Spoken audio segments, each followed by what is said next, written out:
I work part-time at Dollar Tree, and I have to tell you about this one night that still bothers me every time I think about it. Trust me, I wasn't expecting anything strange when I showed up for my shift, but after that night, I don't even know how to explain what happened, so let me start at the beginning. It was just a typical Tuesday night graveyard shift.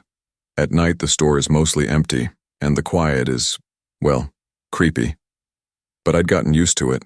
You would think that after working there for a while, I would be accustomed to the strange noises and flickering lights, but that particular night was different. I arrived at work at approximately 10 o'clock. As usual, Mr. James, our manager, was also present, and Rachel, my co-worker, was already at the registers, where she usually works. I never had much of I think he was just one of those guys who didn't like to talk much, especially after hours. His problem was that he was a little stiff and serious, but he knew how to run the store. I got my task list from the back room, and Mr. James gave me the standard rundown of aisle 4 with cleaning supplies. Keep an eye on the front. Simple stuff, nothing out of the ordinary. If you've ever worked a late-night shift, you know how everything works. Slows down, the store becomes quieter, the shelves seem to loom over you, and even though you know you're the only person in the building, it's easy to feel like you're being watched. However, that night something felt strange right from the beginning. I was stacking bleach and mops in aisle 4 when I noticed something odd, a box of mops on the floor in the middle of the aisle. The problem was that I didn't knock it over, because I was concentrating on restocking and the aisle was clear when I started. I was just about to pick it up when I heard Rachel call from the front, "Hey Jack, did you knock over the mops in aisle 4? I froze for a second. "Hey Jack, why did you knock over the mops on the floor earlier?" After she said that, I had a strange feeling and looked down the aisle, but nothing seemed out of place. I shrugged it off, though perhaps I was just tired. Not long after that, I noticed something else. Mr. James had been absent for some time, so I assumed he was working on the store's paperwork in the back office. However, when I passed the office, I noticed that his usual light was off. I knocked on the door and got no response, which wasn't like him at all because he was always in there, even if it was only to watch the security footage. I decided to check the footage myself to see what he was doing, and that's when things started to get weird. I pulled up the security. To be honest, I wasn't expecting to see anything strange in the camera footage, but when I rewound it to the last time I saw Mr. James, it showed him entering aisle 4 at approximately 11:45 p.m. I assumed everything was normal enough, but this is where it really got to me. The video glitched for a moment, and when it cleared up, he was gone. I don't mean that he rounded a corner or left the aisle. I mean that the man vanished and I replayed it. Nothing but a blank screen for a moment, followed by an empty aisle, made my heart race. I couldn't comprehend how someone could simply disappear like that or why I hadn't heard anything. I said to Rachel, "You must see this," when I called her. We noticed that the storage room door at the back of the store was slightly ajar. I'll be honest with you, I hadn't noticed it before. She was staring at the screen, her face turning pale. If he had left, why hadn't the cameras picked it up? There was no way out down that aisle, and the only other way out was through the back storage room, and that door had been locked all night. Wished to return there, I felt uneasy, but something pushed me forward, perhaps curiosity or fear, so I told Rachel we had to see if Mr. James had entered. She gave me a crazy look and asked, "Are you serious?" Because the door is always locked and no one can enter without the key, but I was already heading toward it. The store creaked as I pushed it open, and as soon as I entered, I felt as though the temperature had dropped suddenly. To be honest, I had never seen that door open in the months I had worked there, but there was a narrow staircase leading down into what appeared to be nothing. I looked at Rachel as I approached, but she just nodded and followed me to the bottom, where it smelled musty and old like this section of the store.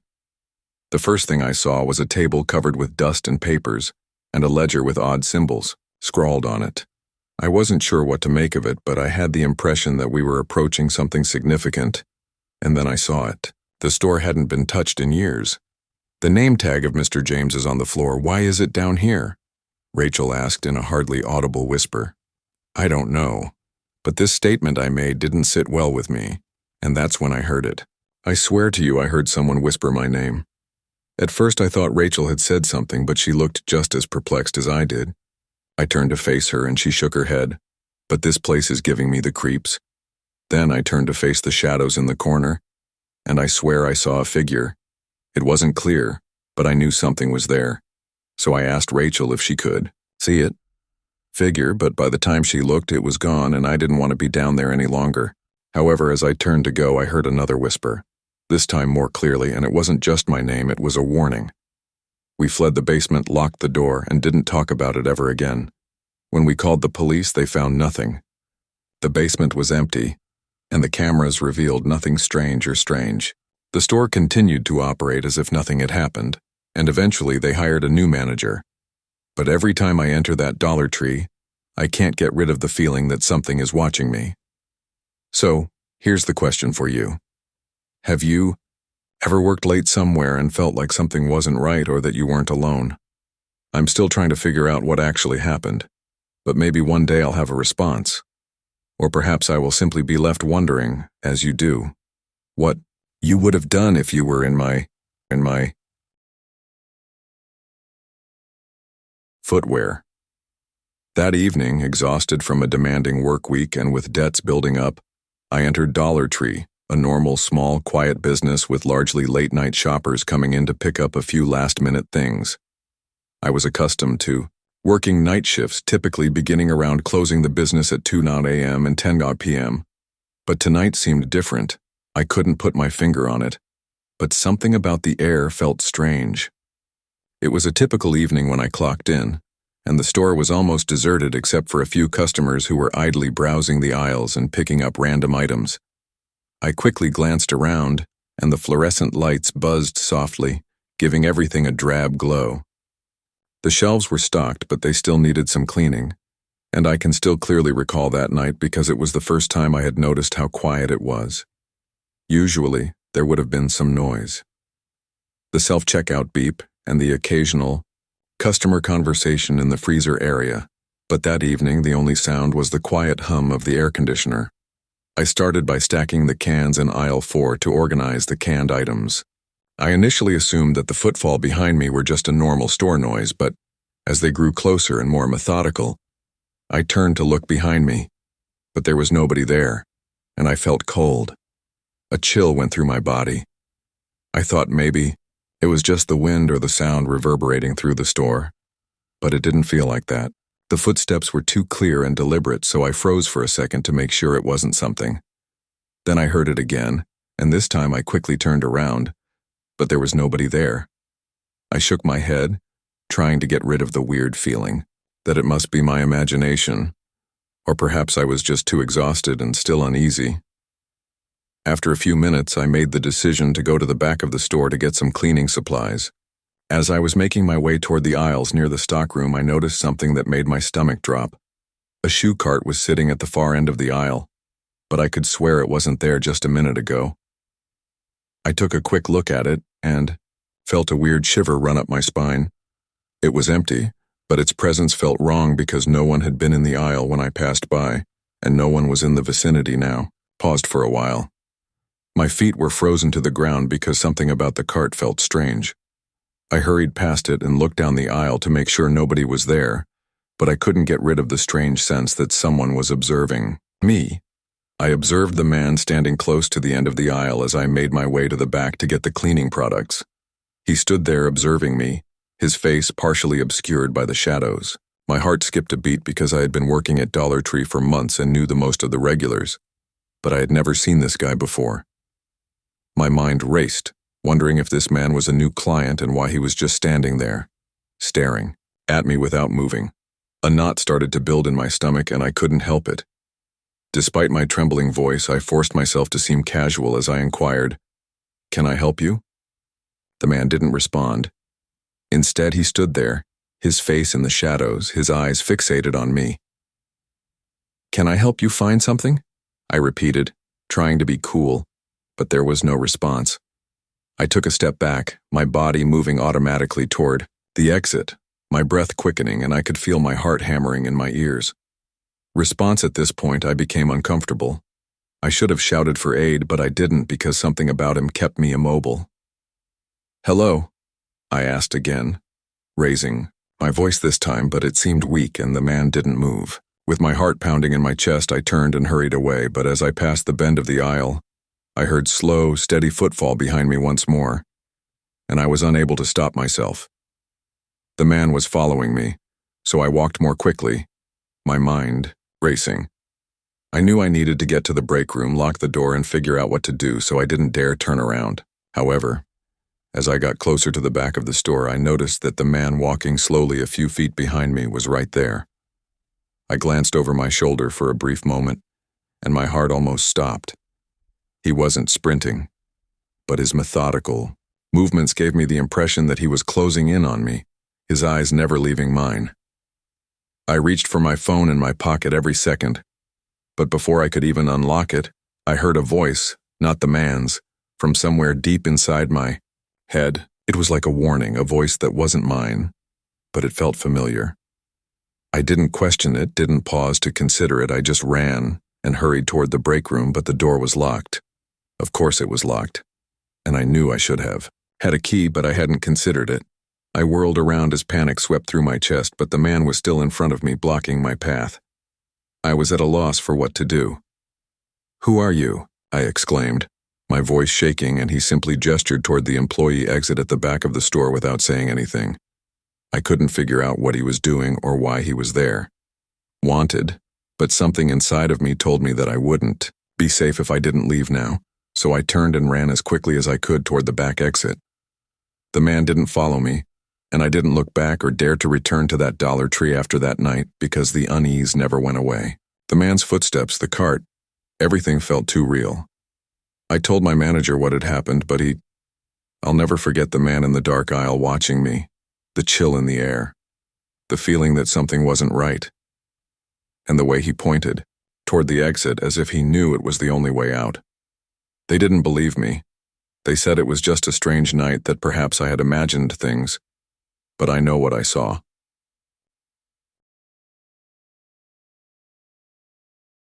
I had worked at the Dollar Tree for almost 3 years, so I was accustomed to its occasionally eerie silence. Silence. It was a typical Thursday night when things took a turn for the worse. I was working the late shift, which is a shift where the store was almost empty and it was just me and the few night shoppers drifting down the aisles. People always said that it was the type of job where you could zone out and just do your work, but the truth was that it wasn't that simple. There was always something in the air at night that I couldn't shake. Maybe it was the flickering lights or the way the aisles seemed to go on forever. But I always felt like I wasn't really alone. To understand the store's rhythm. But that night, I noticed something odd. It began with a noise that made me think I was simply weary, but then I heard it again. The faint tapping on the tiles, like shoes shuffling in the distance, made me look over my shoulder. But there was nobody there. Just empty aisles.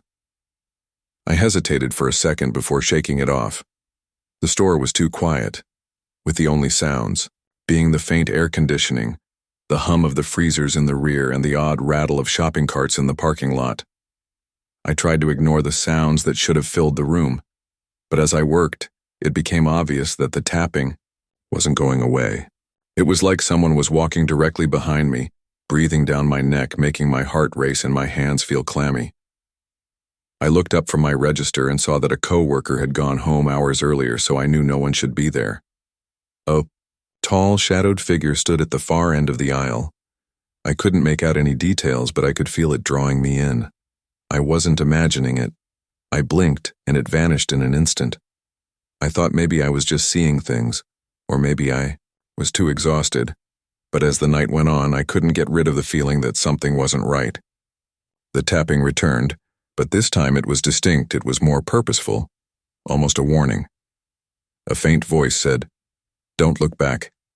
But I did, of course, and there it was, standing in the aisle directly behind me. This time, the figure was much closer. I could almost see its features, its long, pale fingers, its hollow eyes, and my blood ran cold. I froze, unable to move or scream, and the store felt like it was suffocating. The shadows appeared to move and change around me. Closing in, it seemed as though the walls themselves were breathing, and then all of a sudden the lights flickered and then everything went dark. I stood there, my heart racing, breathing shallowly, trying to get used to the completely dark environment. The silence was deafening, and even though I couldn't see the figure approaching, I could feel its presence. Then I heard a whisper, "You're not leaving," and a wave of fear swept over me, and I automatically reached for my phone, but I couldn't find it. I frantically looked in every pocket, my hands shaking wildly, until I realized it had fallen out of my pocket and was gone. The whisper was stronger this time. "You belong to the store." I could feel the air getting heavier as I retreated toward the door, but no matter how hard I tried, the aisles appeared to go farther. The store was playing tricks on me, trapping me in its labyrinth. Just when I thought I could take it no more, the lights returned, but the store had changed. The aisles, shelves, and signage were all twisted and bent, and it had become into a maze. I turned around to find the figure again, but this time it wasn't by itself. Shadows were moving in all directions, closing in on me, and the floor was sinking with every step I made. I wasn't sure which way was out anymore. The walls were closing in, I was unable to breathe, and I could hear the whispers, "This is where you belong." As I stood in the center of the store, my heart was racing. But it wasn't just fear, it was also confusion, because everything around me seemed off. The aisles felt like they had somehow twisted and stretched, growing longer, and the shelves now loomed too tall for a typical Dollar Tree. Not only did the building feel different, but I also felt as though something inside of me had changed. I was no longer just the girl working the night shift, mindlessly stocking shelves and waiting for time to pass. I was now a part of whatever this was, and I wasn't sure if I was just imagining it or if I was actually trapped in some nightmare.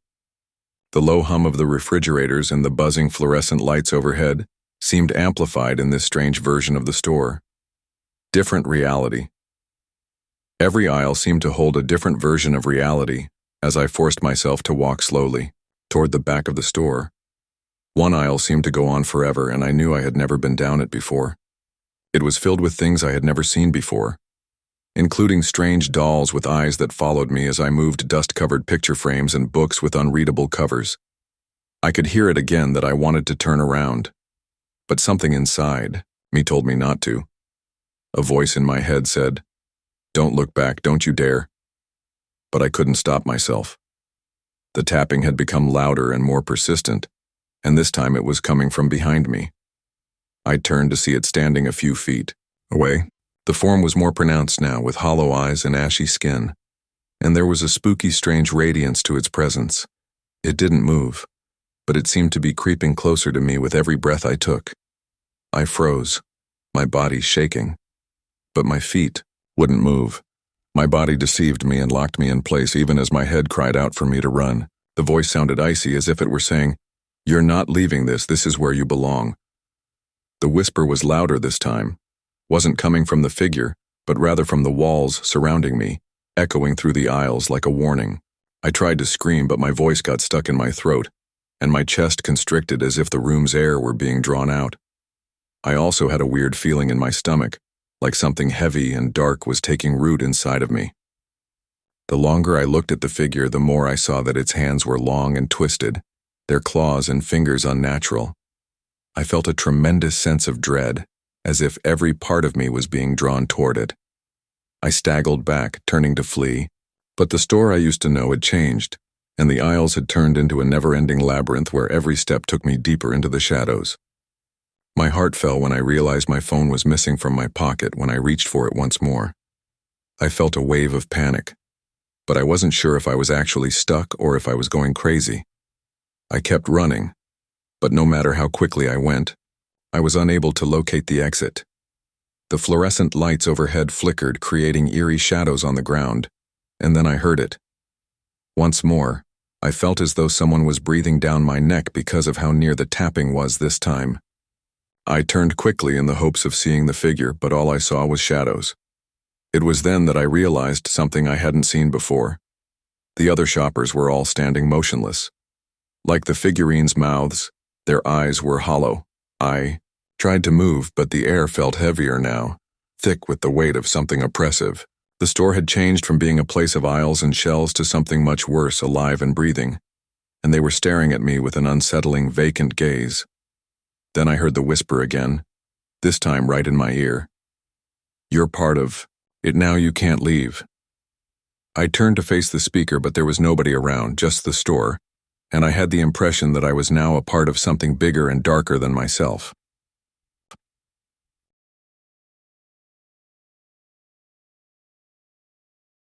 Working the night shift at Dollar Tree isn't particularly exciting, but I've gotten used to it. With its peaceful aisles and the comforting hum of the fluorescent lights, the store now feels almost like a second home. Most nights are uneventful, with me replenishing shelves, assisting the occasional late-night customer, and conversing with my coworker Lisa if she's around.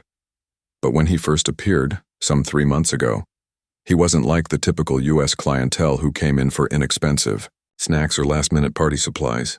This middle-aged man in a beige jacket seemed uninterested in purchasing anything. He would enter, browse the aisles, and then leave without saying anything. At first, I assumed he might be homeless or searching for a particular item that he couldn't find, but he returned every night, so I didn't give it much thought. There are peculiarities, and some simply enjoy browsing, but there was something strange about him. He moved in a slow, deliberate rhythm as if he wasn't there, and no matter what, he always ended up in aisle 3. One evening, while I was replenishing cleaning supplies, I noticed him standing motionless in aisle 3, staring at the sponges without touching them. He continued to stare for a very long time. He moved his head slightly, but he didn't look at me. I inquired in a steady but light voice, "Can I help you find something?"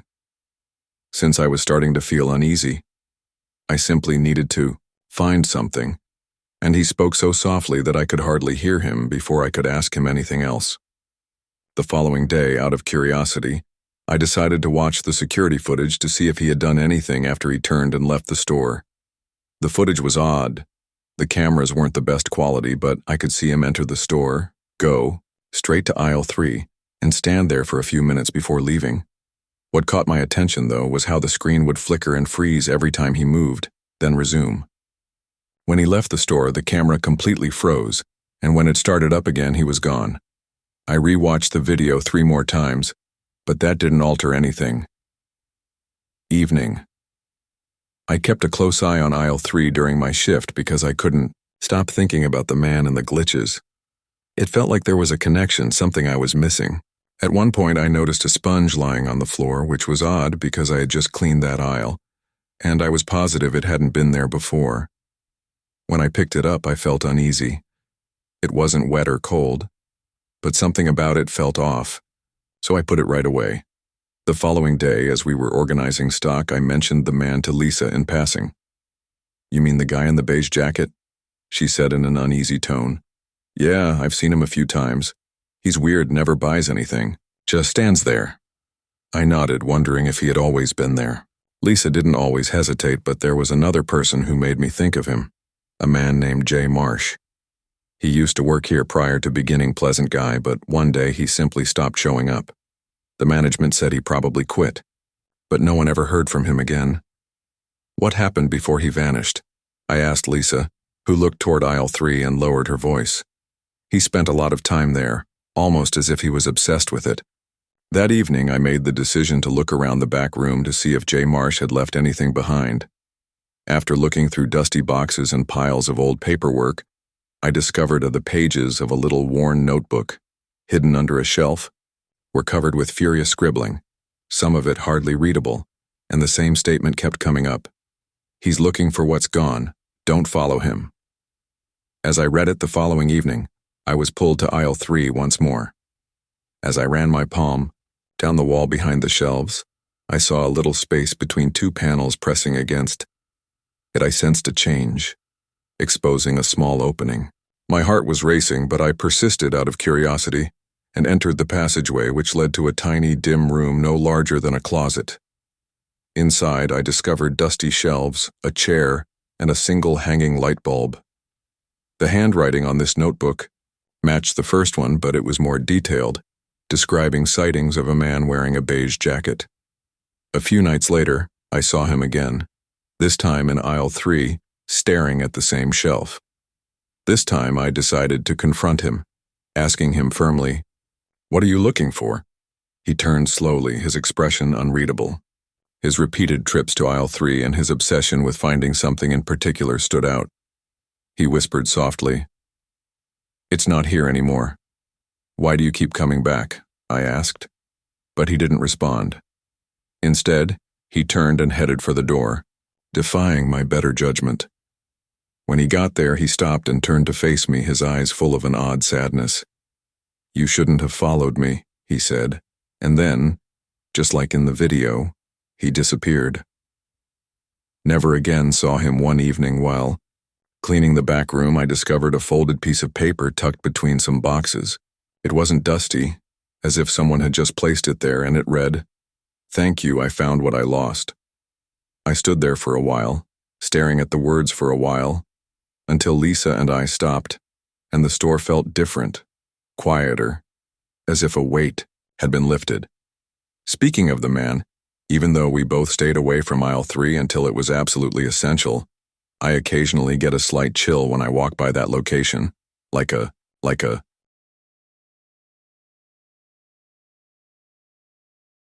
shadows gliding over me. Some mysteries are not meant to be solved, but I'm not sure who or what he was. A young couple named Lena and Ethan, who are eager for a new beginning, move into a charming apartment in a historic building. Lena expresses her enthusiasm as they discuss their aspirations to establish a family. Regarding their new life in this place, but as they start unpacking, Lena senses a strange, inexplicable tension. The flat is ancient, but it's still clean, and the windows let in lovely light. After the move, Lena remarks how weird it feels, but Ethan brushes it off as anxiety. When they arrive in the living room, Lena experiences a slight feeling of déjà vu, but she ignores it that evening as she rests in bed, detects tiny tapping noises coming from the corridor. She initially believes it's the house settling or an outside noise, but as the tapping gets louder, she starts to get nervous and wakes Ethan, who dismisses it, assuring her it's just the house. Lena feels restless for the remainder of the night.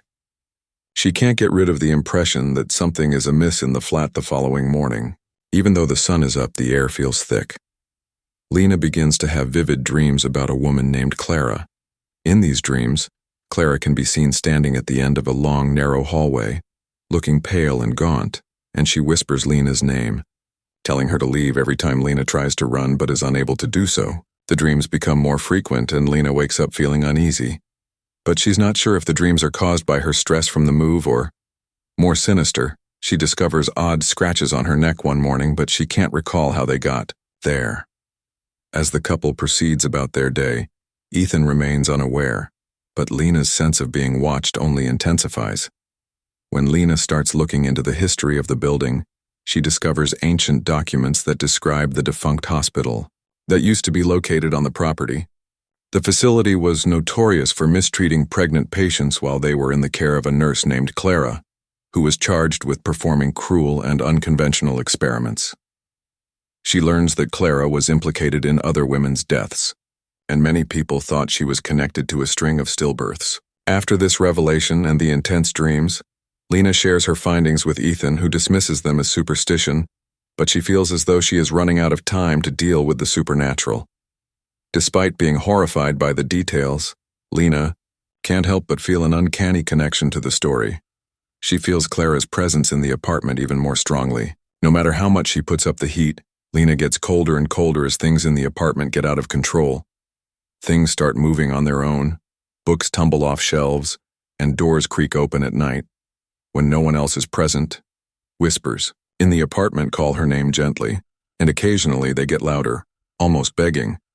The tapping comes back louder than before, and Lena feels like someone is always watching her. One night, Lena wakes up terrified and starts to doubt her own sanity after finding herself standing in the hallway in a transgender-like state, not knowing how she got there. As Ethan begins to worry about Lena's mental health, their tension increases. When Lena confronts Ethan about the haunting and demands to know why he has been so indifferent to all that is going on, he eventually acknowledges that he is aware of Clara and the building's past. He had planned to conceal this information from Lena so as not to worry her, but he acknowledges after listening to the whispers, he acknowledges that he has been terrified of what is happening and is at a loss for words. He maintains that they cannot leave since he has already made significant financial investments in the flat and their future. One night when Lena sees Clara in her dreams, Clara finally addresses her directly and tells her that she must leave since the child Lena is carrying is hers. This makes Lena feel deceived and makes her think that Ethan's secrets might be connected to the mystical forces they're against. According to Clara, the child is supposed to. The scene seems more genuine than any of the other dreams, replacing the one she lost many years ago. Clara has chilly, nearly lifeless skin and hollow eyes. The world appears to vibrate as Lena wakes up screaming. The apartment's tension approaches a breaking point. Lena forbids Clara from taking her child, and although the couple considers leaving, Lena maintains that they must face the ghost once and for all. Lena and Ethan get ready for their last encounter with Clara in the apartment. Clara's ghostly apparition appears in the living room, her eyes blazing with rage, and she shakes violently as the supernatural forces reach a peak. The atmosphere becomes colder, and the lights flicker wildly as Clara attacks and tries to take possession of Lena. But Lena fights back using the knowledge she's learned from the history of Clara's cruelty in a moment of intense focus. Despite the fear creeping up her spine, Lena remains firm and refuses to give up her child. Lena contacts Clara and informs her that she will not allow the pain cycle to continue. Clara's ghost appears to vanish, wailing in pain, and after Clara leaves, the flat becomes quiet and then strangely peaceful again. Whispers cease and the weighty raises the atmosphere. Despite their weariness, Lena and Ethan think the haunting is done. However, Lena feels a sharp cold go through her body as she touches her growing belly. She glances down and notices a dim shadow in the room's corner. Lena realizes when she sees Clara's ghostly pale face reflected in the window. Similar to a wave, the haunting might never fully end because Clara's spirit might reappear, and Lena's unborn kid might be closer to the past than she has ever been. The sound of faraway whispers fills the air as the camera pans out, causing terror, causing viewers to wonder what is genuine and what isn't.